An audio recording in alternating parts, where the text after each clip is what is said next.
यो हस्ताक्षर अभियानको औचित्यमाथि प्रश्न उठ्यो चाहिँ कहाँ उठिरहेछ जताततै उठिरहेछ। यो तपाईँहरूसँग स्वाभाविक प्रश्न होला, त्यो स्वाभाविक हो, तर यो प्रश्न उठ्यो भनेर अमूर्त प्रश्नहरू सोधिदिने बानी चाहिँ अलिक खराब भयो क्या। होइन न्यायलयमाथि प्रभावित पार्न थाल्यो भने यही प्रश्नको जवाफ तपाईँहरूकै बिचमा मैले 17 चोटि दिइसकेँ होला। यो आज दिँदा 18औं चोटि हुन्छ सम्भवतः।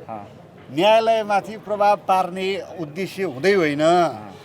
यदि सडकमा हस्ताक्षर गरेर 2-4 हजारको जुलुस निस्केर न्यायालय प्रभावित हुन्छ भने हामीले कस्तो न्यायालय बनायौँ? कस्तो न्यायालय बनायौँ? बनाउनेलाई प्रश्न छ। हाम्रो हस्ताक्षरले न्यायालय प्रभावित हुन्छ, सडकमा जुलुस निस्किँदा न्यायालय प्रभावित हुन्छ भने हामीले प्रभावित हुने न्यायालय बनाएछौँ भनेर स्वीकार गरौँ। किन प्रभावित भएन? तपाईँले राजनीतिक प्रतिशोध भयो भनेर त अभियानै चलाउनु भएको छ। हामी न्यायालय विरुद्ध हो र? न्यायालय विरुद्ध भनेर भनेका छौँ र? घुमाउन त तपाईँले जति नै घुमाउन सक्नुभयो, तर हामीले नभनेको कुरा जति नै घुमाउनु। दैनिक रूपमा 26 लाख पुग्यो, 30 लाख पुग्यो, भोलिका दिनमा 50 लाख पुग्यो भन्नाले चाहिँ त्यो त रेकर्ड राख्नु पर्यो। रेकर्ड राखेको सङ्ख्या बताउनु पर्यो। रेकर्ड त स्वाभाविक रूपमा राख्नु पर्ला नि, परेन? राख्नु पर्यो। रेकर्ड राखेको कुरा बताउनु पर्यो। तपाईँहरू नै दिनदिनै सोध्नुहुन्छ कति पुग्यो भनेर, अनि बताउनै पर्यो नि। होइन, अब कुनै काम कुराले यसको रिजल्टको कुरा हुन्छ। यसको रिजल्ट यसको 3 महिनापछि चाहिँ के हुन्छ? हामीले स्पष्ट रूपमा सुरु गरेकै दिन भनेका छौँ। यसमा दुविधा नहोस् र सम्भवतः प्रश्नका लागि प्रश्न पनि नसोध्नु होला कृपया, होइन? दुविधा किन नहोस् भने हामीले सुरुवातकै दिन भनेका छौँ कि यो हस्ताक्षर अभियान कसैलाई प्रभावित पार्न होइन, कसैको जनमत सङ्कलनका लागि होइन। हामीलाई अन्याय भयो, राष्ट्रिय स्वतन्त्र पार्टीमाथि अन्याय भयो, यसका सभापतिमाथि राजनीतिक प्रतिशोधपूर्ण व्यवहार भयो। यी सबै कुरा हामी यो अदालतमा, सरकारी अड्डा अदालतमा कानुनी प्रक्रिया चलिरहँदा हामी हाम्रा मुद्दा लिएर जनताका अदालतमा पनि जान्छौँ।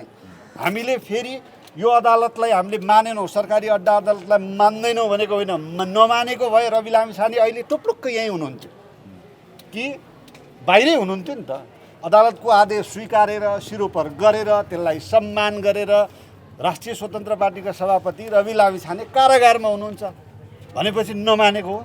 नमान्न मिल्छ र हाम्रो देशमा अदालत त्यो नमान्न नमिलेर पो मानिरहेछौँ त। त्यो त अब नमान्न मिल्छ नि। त्यही अड्डासारको विषयमा जुन अदालतले गर्यो, खै त सरकारले अड्डासार गरेको, सरकारले त नमान्दा हुँदो रहेछ त। अदालतले त स्वीकृति दिएछ त अड्डासारको लागि। तपाईँहरूले नै रूपन्देहीमा निर्वाचन हुँदैछ, त्यही राखियो भने अलिकति तपाईँहरूको सेन्टिमेन्ट अझै राम्रो इमोसनल हिसाबले उपनिर्वाचनमा तपाईँहरूको नतिजा राम्रो हुन्छ भन्ने पनि कुरा आइरहेको छ। होइन, हामीले आएको छैन, अब चाहिँ राख्दै हुन्थ्यो, अब चाहिँ राख्दै हुन्थ्यो। तर अब हामी आउँदैन, अब तपाईँहरू अड्डासारको पक्षमा पर्दैन नि। हामीलाई किन पर्यो? हामीलाई आवश्यक परे बेला अड्डासार नहुने, जसलाई आवश्यक पर्यो त्यसलाई अड्डासार हुने त। अब साँच्चै तपाईँहरूलाई लाग्छ रवि लामिछाने रूपन्देहीमा हुनाले चाहिँ उपनिर्वाचनमा प्रभाव पार्छ? अभियसली पर्छ नि। यति यो त सामान्य प्रश्न भइगयो नि। अभियसली पर्छ नि। उहाँ रूपन्देहीमा हुने, रूपन्देही त्यही क्षेत्रमा, त्यहीँ बाहिर मतदान हुने, बुथै त्यहीँ रहने, छेउछाउमा रहने बुथहरू रूपन्देहीमा उहाँ हुँदा प्रभाव पर्छ, असर होइन, प्रभाव पर्छ।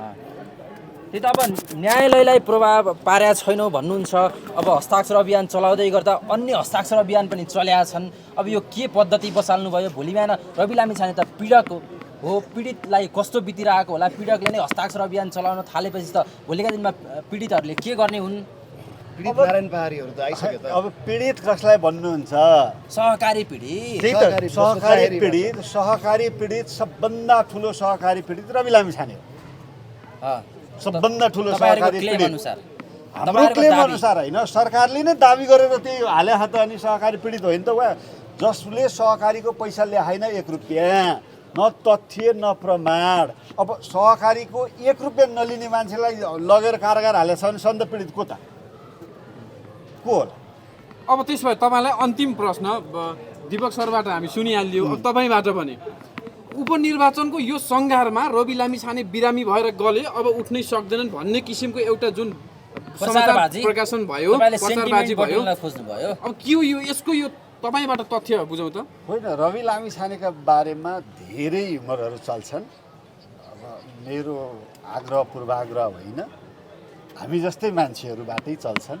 हामी जस्तै भनेको आज सञ्चार माध्यम भनेर दाबी गर्नेहरू मार्फत, तथाकथितहरू मार्फतै चल्छन्। त्यस कारणले यी अफवाहहरू चलिरहन्छन्। कसैका खेती नै यतैमा केन्द्रित छन् त्यसतिर हाम्रो टिप्पणी गर्नु छैन। जब यो अफवाह चले तब उहाँकै स्वकीय सचिवले स्पष्ट रूपमा उहाँ पूर्ण रूपमा स्वस्थ हुनुहुन्छ भनेर सार्वजनिक गरिसक्नु भएको छ सामाजिक सञ्जाल मार्फत होइन। उहाँ पूर्ण रूपमा स्वस्थ हुनुहुन्छ। सम्भवतः उहाँ कारागार पुग्दा जति केजी हुनुहुन्थ्यो अहिले पनि त्यति नै केजी हुनुहुन्छ। 1 केजी पनि घट्नु भएको छैन होला सायद। यो रूपन्देहीको उम्मेदवारको विषयमा के छ? विभिन्न व्यक्तिहरूको नाम चर्चामा छ। यो आधिकारिकता चाहिँ अहिलेसम्म बाहिर आएको छैन, के छ? प्रोसेस त बल्ल हिजो पार्टीले सुरु गर्यो। अब 7 गतेबाट आह्वान गरेको छ, उम्मेदवारीको आह्वान गरेको छ। इच्छुकहरूले त्यो प्रोसेस फलो गर्न पर्यो। त्यो प्रोसेस केही लामै छ दिनका हिसाबले भनेपछि तपाईँहरूलाई लाग्छ उम्मेदवारको बारेमा केही गरेन भनिदिइहाल्यो हुन्थ्यो भन्ने त्यो प्रोसेस नै चलिरहेका कारणले अब को नोमिनेसन गर्न आउनुहुन्छ, को प्रारम्भिक चुनाव लड्न आउनुहुन्छ पार्टीको, त्यसपछि को चाहिँ बिचमा आएर फिर्ता तर आउनुहुन्छ। गोप्य रूपमा सागर ढकालको नाम चाहिँ उच्च स्थानमा छ है। होइन चुनावै लडाउने हो भने त किन गोप्य नि? सार्वजनिक हुन्छ होइन चुनाव? सार्वजनिक त तपाईँले गर्नु भएकै छैन। चुनाव त सार्वजनिक रूपमा हुन्छ हालसम्म त भने गोप्य चलेको छ नि। त्यही त सार्वजनिक रूपमा चुनाव हुन्छ भने उम्मेदवार त सार्वजनिक रूपमा अगाडि आउँछ नि। राष्ट्रिय स्वतन्त्र पार्टीको नि उम्मेदवार सार्वजनिक रूपमा आउँछ नि। तर विधि प्रक्रिया जे हामीले फलो गरेका छौँ त्यो विधि प्रक्रियाले टुङ्ग्याएपछि जोसुकै उम्मेदवार भए पनि सार्वजनिक रूपमा आउँछ। त्यो नाममा जुन खालको चर्चा छ नि, चर्चा त्यो केही हो? पनि छैन भने मान्छेले अफवाहपूर्ण चर्चा कसैले चलाइरहेछ होला होइन। पार्टीले त अफवाह यो चलाउँदैन। नामको चर्चा चल्दै गर्दाखेरि हामी नयाँ छौँ तर मूर्ख होइनौँ भन्ने राष्ट्रपतिका केही नेताहरूले भन्नुभएको थियो। यो के हो भनिदिनुहोस् त। होइन नामको चर्चा कसैले व्यक्तिगत रूपमा चलाइरह होला। म हुन पाए हुन्थ्यो भनेर कसैले कोहीसँग दोस्रो मान्छेसँग भने होला। कोही कतिपय साथीहरूले तपाईँहरूकै बिचमा है साथी हो यसो सहयोग गरिदियो न यार म पनि त यसो भनेको होला। अब त्यसलाई चर्चाका रूपमा तपाईँहरूले भन्नुहुन्छ भने त चर्चै भन्नुहोस्। तर पार्टीले चर्चा गर्दैन कि पार्टीले चाहिँ विधि अन्तर्गत टुङ्ग्याउँछ। पार्टीले त किन चर्चा गरिरहन्छ र?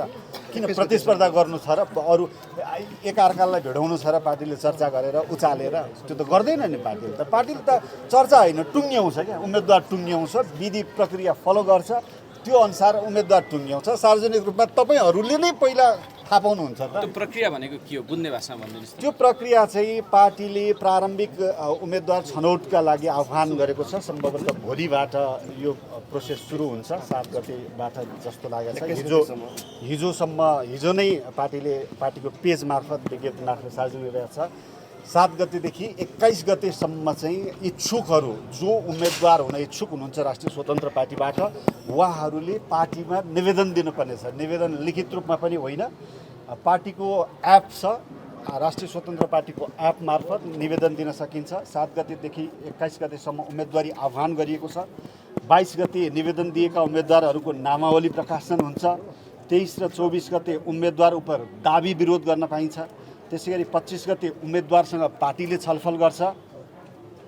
26 गते प्रारम्भिक उम्मेदवारहरूको नामावली प्रकाशन गरिन्छ। 27 देखि असार 1 गतेसम्म लिडरसिप एकाडेमी पोलिटिकल भनेको राजनीतिक उहाँहरूको के छ त क्षमता के छ, राजनीतिक सुझबुझ कति छ, त्यसै गरी समावेशिताको आधार के हो, उहाँहरूको योजना के हो, भिजन के हो, किन उम्मेदवार हुन खोजेको भन्ने बारेमा पार्टीले उहाँहरूसँग उहाँहरूको भिजन लिन्छ।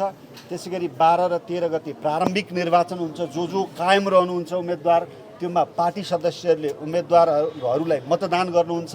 त्यो मध्ये जो निर्वाचित भएर आउनुहुन्छ, सबभन्दा बढी मत लिएर आउनुहुन्छ, उहाँलाई पार्टीले उम्मेदवारका रूपमा औपचारिक रूपमा भदौ 15 गते घोषणा गर्छ। चलखेल काहीँ हुन्न।